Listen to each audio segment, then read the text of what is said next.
of all the selfish, narcissistic things that Trump has done, attending MSG to see the Knicks play in person on Monday is the absolute worst.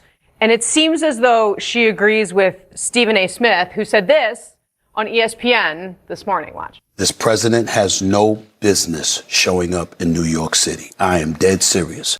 Donald Trump has once again managed to turn something that had nothing to do with him into a story centered entirely around himself. This time, he is expected to attend the NBA Finals game in New York City, and his appearance is already creating major headaches for fans because of the extra security measures and disruptions that come with it.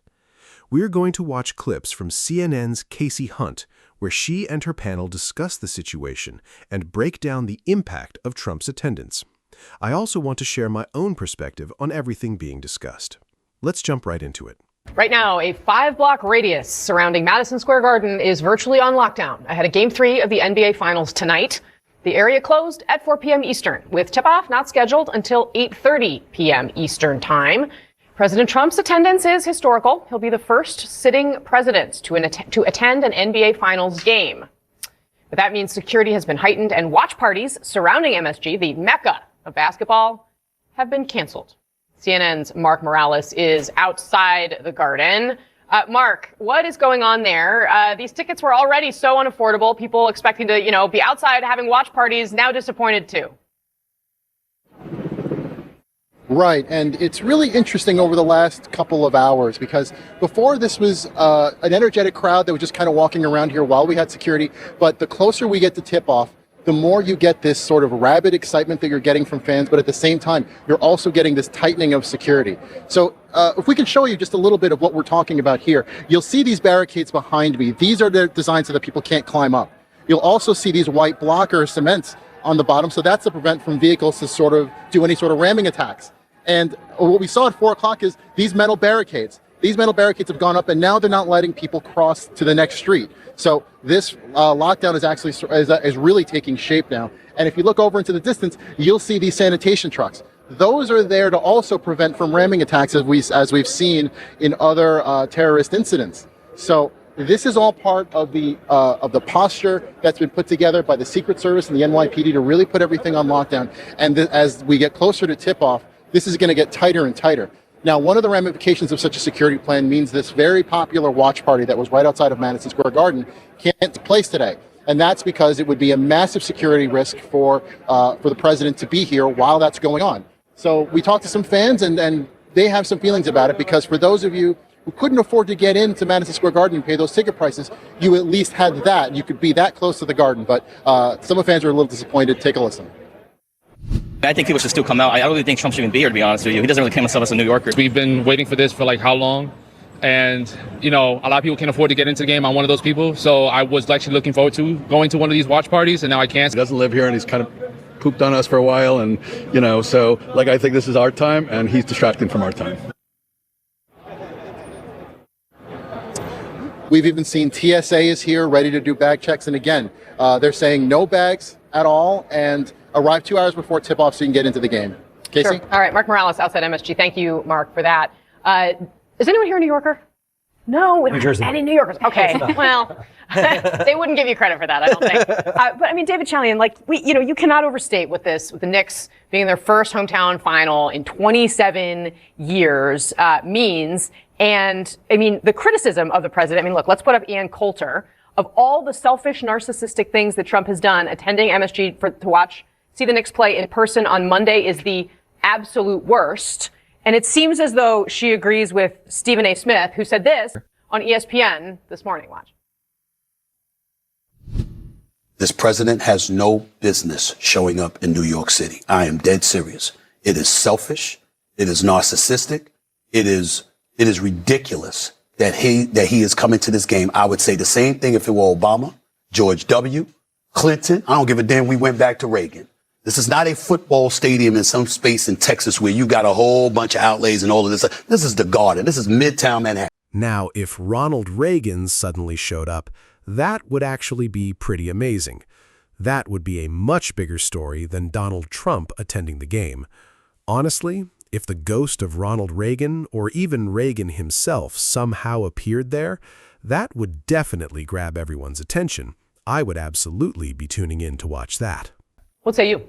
You know, I don't find it so offensive. Like, I think it's totally okay for a president to go to a big sporting event. I get it causes complications and a headache, and it is the right of every New Yorker to complain against that. That is quintessentially New York. But, I mean, who's more of a New Yorker president than Donald Trump? I know he has rejected his citizenship there and has moved to Florida, but the guy has a tower called Trump Tower up on Fifth Avenue. He's from Queens. He is a New York character and has been for decades. It's not like out of the realm that he would want to go to Madison Square Garden and be part of the action. Let's watch a little bit of, this is not the first time that President Trump has interacted with the NBA. Back when he was a New Yorker, a couple things stood out to us. Watch. It's your good friend Donald Trump. Donald. Yes. My business partner. What does it say? Walk on? I love this game, and if you don't, you are fired. Congressman, what do you think? You can take the man out of New York. You cannot take New York out of the man. And this is, this president loves sports, loves these national events. They get attention. I think our attention will be on the crowd reaction. And if these folks have to show up without bags, with nothing to do for a couple hours before the game, this is going to be a lit crowd in every sense of the word. It will be fascinating to see what happens tonight before we have the big match on the president's lawn or the White House lawn on Friday. Donald Trump can enjoy sports as much as he wants, but the reality is that none of these disruptions affect him personally. If he wanted to, he could simply stay home and watch the game comfortably.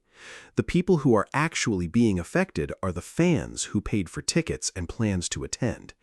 I do not know exactly how long it would normally take to get into the arena, but now many of them could be dealing with lengthy delays because of the added security checks.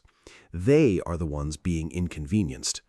On top of that, some of the watch parties are being canceled, which only adds to the frustration.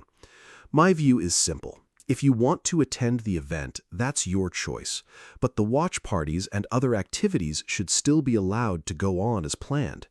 I also think this creates a major opportunity for a large public demonstration. The people who intended to attend those watch parties, along with others who may not even care about basketball but oppose his presence, could easily turn out in huge numbers. As was pointed out, previous presidents generally avoided creating this kind of disruption. But when it comes to Donald Trump, critics argue that he has consistently shown a level of self-focus and personal attention-seeking unlike any other president in modern American history. And then the other reality here too, right, is that this game was already, I mean, look at the front row of like the semifinals, Knicks games. I mean, you recognized every face in that row. I mean, the celebrity star power, are they all, I guess they're all going to have to go through TSA. They're going to have to do it too, be like the rest of us. There are a lot of things I will criticize President Trump for. Going to a sporting event is not one of those things. But what I will say is if we can get the president into Madison Square Garden safely, protect him, protect those around him, I do have real problems with this ballroom vanity project where we're going to spend billions of dollars for a couple of events. So if we can send him to the Super Bowl, to Madison Square, which we can and we should, I'm fine with that. But I think it underscores some of the other issues that have been raised. On message. I give you a shout out for that. Bring it back. This was Whoopi Goldberg, actually, in terms of, you know, we've got Ann Coulter criticizing the president for this. Here was Whoopi Goldberg defending Donald Trump today. Watch. Trump and Mayor Mamdani are Knicks fans and have been. They're New Yorkers. And you can't, there's nothing either one of them can do to change what's happening in the city for this team. Mm-hmm. They can't, you know, they're there. Okay, there's a lot jinx of, us? there's a lot No. You know what? I don't think anything can jinx anything. I think these guys are on a mission. I mean, I don't know. There's almost like a risk if he goes and they lose that Right. People are going to absolutely blame it on him. No, I think, look, anything that Trump touches turns political. That's why we're talking about it. That's why so many people are opining on this one moment. I will say another New Yorker is making a scene about this on Capitol Hill. Hakeem Jeffries came out at his press conference just wearing a very, very, very light blue and light pink hat matching outfit. It was quite a scene to see. And he was just like, look, we haven't had the Knicks in the final in almost 30 years. I think he said almost verbatim, why does Trump have to ruin something so good? So wait a second. Why is Hakeem Jeffries not going?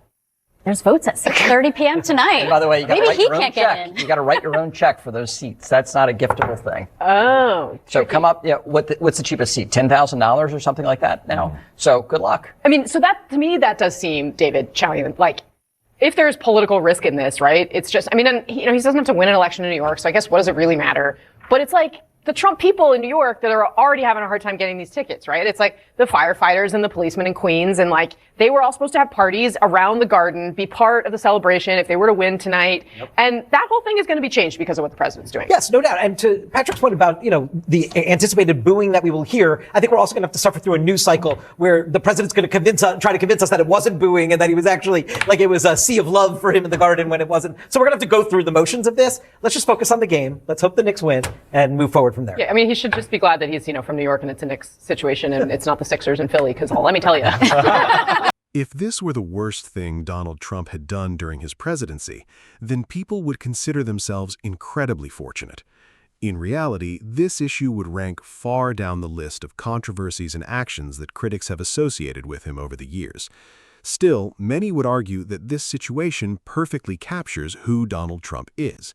In their view, he is someone who is deeply focused on himself, concerned primarily with his own interests, and willing to let others deal with the inconvenience as long as he gets what he wants.